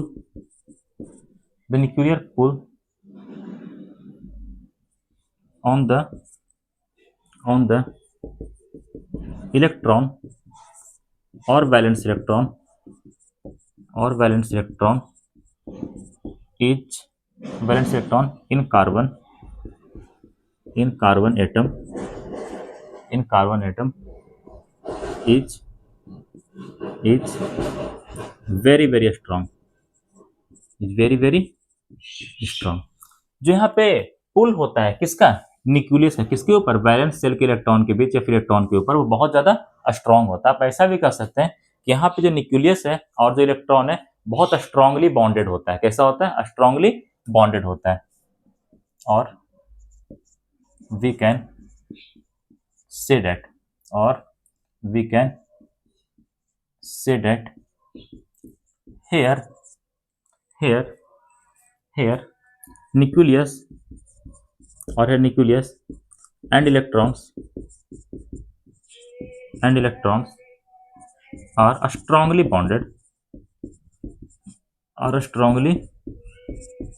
bonded with each other, एक दूसरे के साथ काफी स्ट्रांगली क्या होता है, बॉन्डेड होता है। आप ऐसा भी कर सकते हैं कि यहाँ पे न्यूक्लियस और इलेक्ट्रॉन के बीच जो फोर्स ऑफ अट्रैक्शन होता है बहुत ही स्ट्रांग होता है, और वी कैन से दैट और we can say that the force of attraction short में ऐसे लिखते हैं, force of attraction between nucleus and electron is very very strong, बहुत स्ट्रांग होता है। और स्ट्रांग होने के कारण क्या होगा, अगर हम वैलेंस शेल के इलेक्ट्रॉन को निकालना भी चाहेंगे तो हमें काफी ज्यादा हिट देना होगा, क्या देना होगा, काफी ज्यादा एनर्जी देना होगा, जो कि आमतौर पे लगभग देना क्या होता है, असंभव होता है। ठीक है, मतलब इसका आयोनाइजेशन एनर्जी बहुत ही ज्यादा होता है। पूछिएगा आयोनाइजेशन एनर्जी क्या होता है, the amount of energy which is required to remove an electron from any atom from their valence shell are known as ionisation energy. किसी भी एटम के आउटर मोस्ट ऑर्बिट से एक इलेक्ट्रॉन को निकालने के लिए जितना एनर्जी देना पड़ता है उसे क्या कहते हैं, आयोनाइजेशन एनर्जी के नाम से जानते हैं। अब अगर ये तुम्हारा वैलेंस शेल का इलेक्ट्रॉन काफी स्ट्रांगली बॉन्डेड है तो काफी ज्यादा एनर्जी देना पड़ेगा, जो कि इस केस में देना क्या होता है, संभव होता है, इसीलिए यहां से इलेक्ट्रॉन बाहर निकलने वाला नहीं है। ठीक है, फोर्स ऑफ अट्रैक्शन क्या होता है, बहुत ही स्ट्रांग होता है, due to which if we try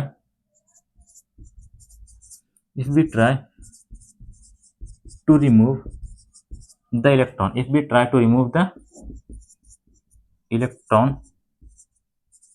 from outermost orbit, due to which if we try to remove the electron from outermost orbit or valence shell of carbon,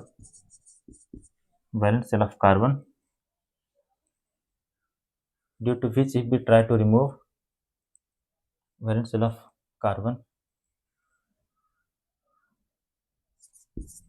we need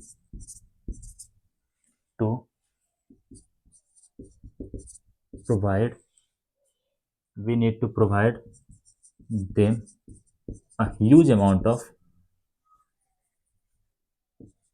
heat,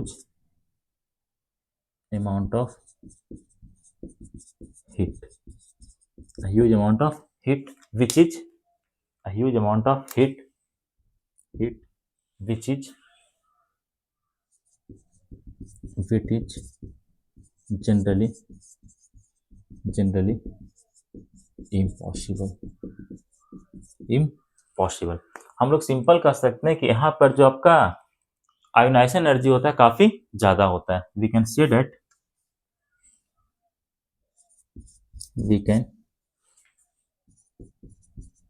that here ionization energy is very very high,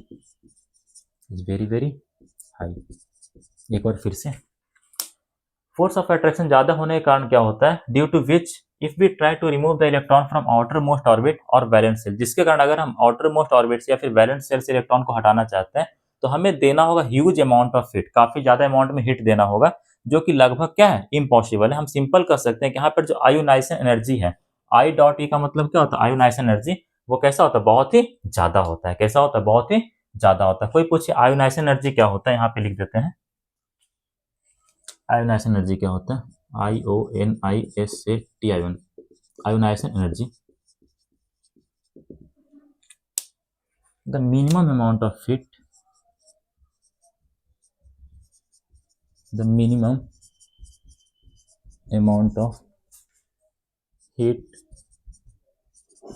which is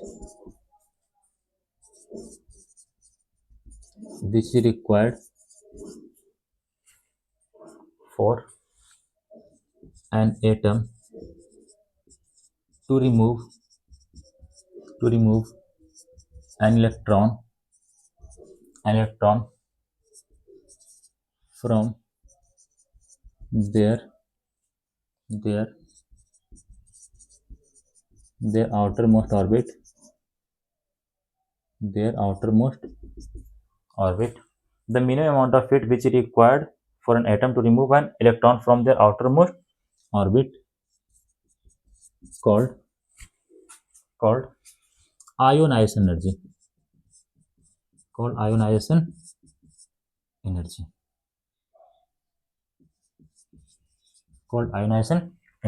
कोई दिक्कत है यहाँ तक, है ना?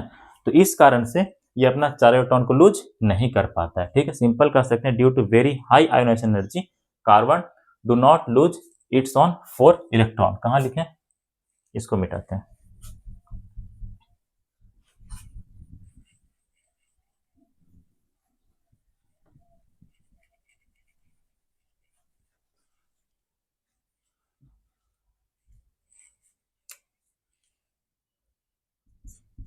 and due to very high ionization energy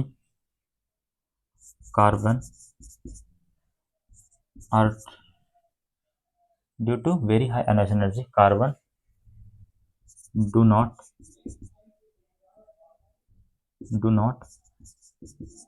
able to and due to very high ionization energy carbon do not able to loses its on 4 electron. ये अपने 4 electron को लूज नहीं कर पाता है। 4 इलेक्ट्रॉन को लूज नहीं कर पाएगा तो इसके ऊपर पॉजिटिव चार्ज नहीं आएगा, मतलब ये आयंस का फॉर्मेशन नहीं करेगा। अगर ये आयंस का फॉर्मेशन नहीं करेगा तो ये आयनिक कंपाउंड का फॉर्मेशन नहीं कर पाएगा। ये तो था तुम्हारा लूज का कंडीशन। अब बात आता है गेन क्यों नहीं कर पाता है। इतना नोट करो, फिर आगे चलते हैं। देख ले इतना अच्छा से रिकॉर्ड हुआ है कि नहीं।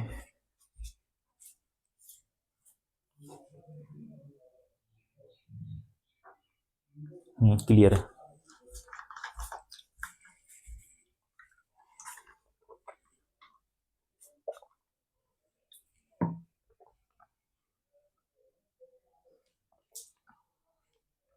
चलिए मिटाते हैं।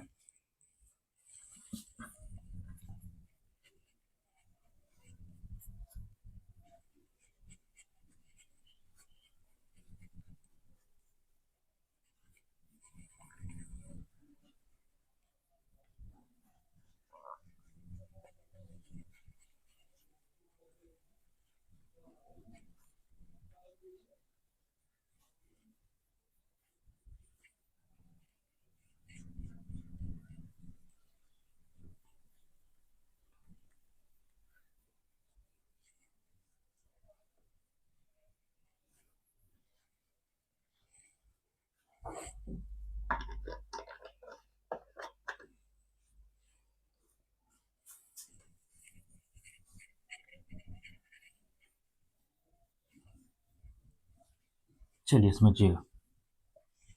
बात आता है कि बेचारा गेन क्यों नहीं कर पाता है। देखो समझना, यहां पर भी कहानी वही है।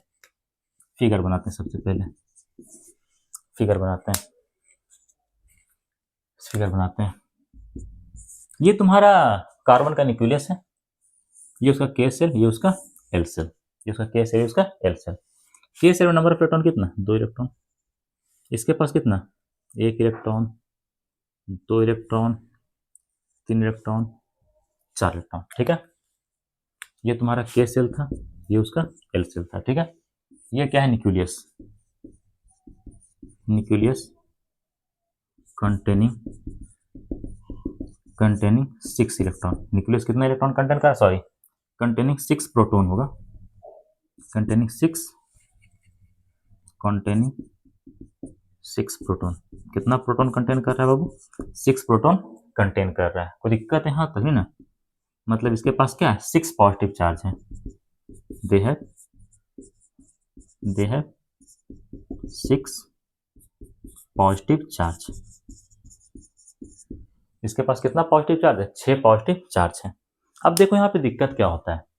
अभी देखो जो वैलेंस सेल का जो इलेक्ट्रॉन है, ये तुम्हारा एल जो है क्या है, वैलेंस सेल है। जो तुम्हारा एल है ये क्या है, वैलेंस सेल। यहाँ पे वैलेंस सेल के अंदर जो भी इलेक्ट्रॉन है जो भी इलेक्ट्रॉन है वो प्रॉपर डिस्टेंस पे, कैसा डिस्टेंस पे, प्रॉपर डिस्टेंस पे, सबके बीच डिस्टेंस ठीक ठाक है, जिसके कारण इलेक्ट्रॉन इलेक्ट्रॉन के बीच रिपल्सन कम हो रहा है। कैसा हो रहा है? कम हो रहा है। हमें पता है इलेक्ट्रॉन के ऊपर नेगेटिव चार्ज होता है, नेगेटिव चार्ज होता है। हमें पता है, ये भी पता है कि दो सिमिलर चार्ज के बीच क्या होता है? रिपल्सन होता है। अगर ये इलेक्ट्रॉन इसके ऊपर नेगेटिव चार्ज है, ये भी इलेक्ट्रॉन इसके ऊपर भी नेगेटिव चार्ज, तो जाहिर सी बात है दोनों के बीच क्या होगा? रिपल्सन होगा। यहाँ पे डिस्टेंस ज्यादा होने की वजह से रिपल्सन होता तो है लेकिन कम होता है, मैनेज हो जाता है, कोई दिक्कत यहाँ तक नहीं ना। लेकिन कहीं से इसके पास 4 इलेक्ट्रॉन और आ जाए तो वो तो बेचारा यहीं बैठेगा ना, यहाँ बैठेगा, यहाँ बैठेगा, यहाँ बैठेगा, यहाँ बैठेगा, कोई दिक्कत यहाँ तक नहीं ना। ये सब क्या आ गया? 4 इलेक्ट्रॉन बेचारे के पास एक्स्ट्रा आ गया। इसे हम ब्लैक वाले इंक से लिख देते हैं। 4 इलेक्ट्रॉन क्या आ जाता है? एक्स्ट्रा आ जाता है। 4 इलेक्ट्रॉन कैसे आता है? एक्स्ट्रा आ जाता है। सबसे पहला बात, जो तुम्हारा कार्बन, इसका साइज छोटा होता है। Size of carbon atom, size of carbon atom is small. छोटे से साइज के अंदर 4 एक्स्ट्रा इलेक्ट्रॉन आने के कारण जो वैलेंस सेल में इलेक्ट्रॉन के बीच का डिस्टेंस होता है वो बहुत कम जाता है। इस कारण से इलेक्ट्रॉन इलेक्ट्रॉन के बीच रिपल्सन क्या होता है? काफी ज्यादा बढ़ जाता है। इलेक्ट्रॉन इलेक्ट्रॉन के बीच रिपल्सन जितना ज्यादा बढ़ेगा उतना स्टेबिलिटी कमजोर होता है, उतना स्टेबिलिटी क्या हो जाता है? कम हो जाता है। कोई दिक्कत है यहाँ तक नहीं ना। Size of carbon atom is small and and and when 4 extra electron and when 4 extra electron enters in their valence cell, then distance between the electrons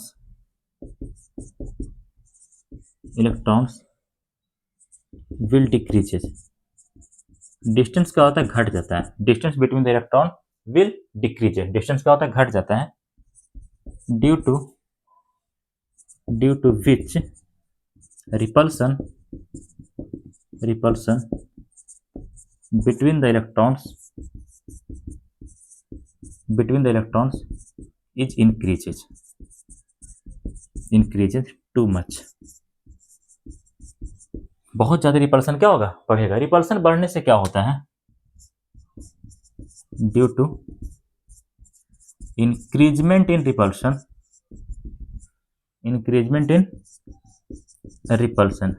repulsion में इंक्रीजमेंट आने के कारण कहानी क्या बनता है? Due to increasement in repulsion, stability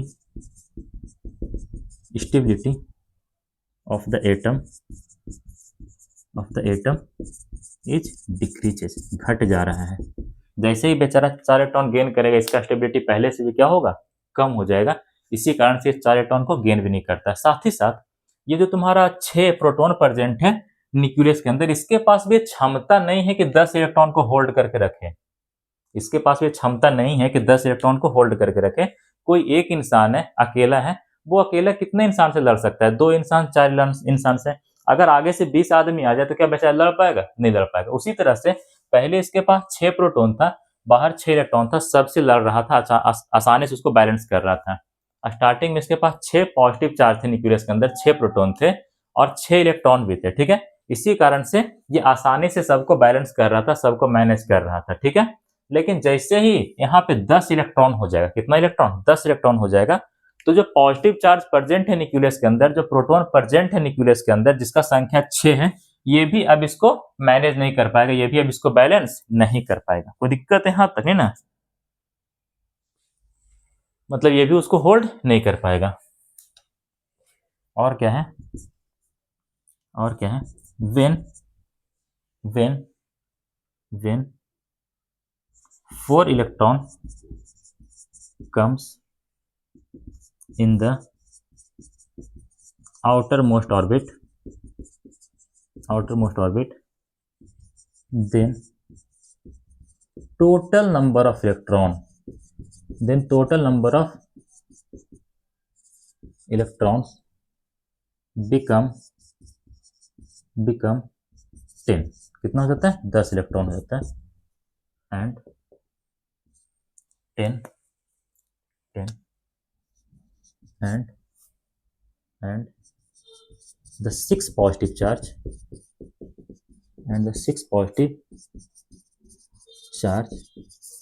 or 6 proton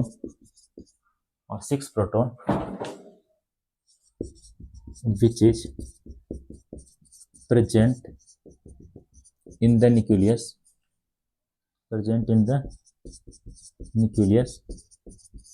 are not able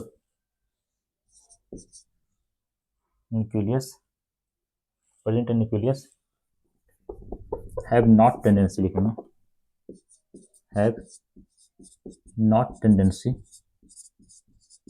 tendency to hold them, उसे पकड़ के रखने का भी क्षमता नहीं है। इसी कारण से जो तुम्हारा कार्बन है ये ना ही तो 4 इलेक्ट्रॉन को लूज कर पाता है, ना ही तो 4 इलेक्ट्रॉन को गेन कर पाता है। जब तक इलेक्ट्रॉन को लूज नहीं करेगा तब तक आयंस का फॉर्मेशन नहीं होगा, जब तक इलेक्ट्रॉन को गेन नहीं करेगा तब तक आयंस का फॉर्मेशन नहीं होगा, और जब तक आयंस का फॉर्मेशन होगा नहीं तब तक आयनिक कंपाउंड का कहीं फॉर्मेशन होने वाला नहीं है। इसीलिए आमतौर पे जो आपका कार्बन ये कैसे कंपाउंड का फॉर्मेशन करता है, कोवेलेंट कंपाउंड का फॉर्मेशन करता है। मतलब वो कंपाउंड जो कार्बन से बना हुआ रहेगा आमतौर पे उसके अंदर क्या मिलेगा, कोवेलेंट बॉन्ड मिलेगा। तो ये था आपका आज का लेक्चर, बाकी का कल पढ़ाते हैं, तब तक के लिए पढ़ाई करते रहें। All the very best, good bye.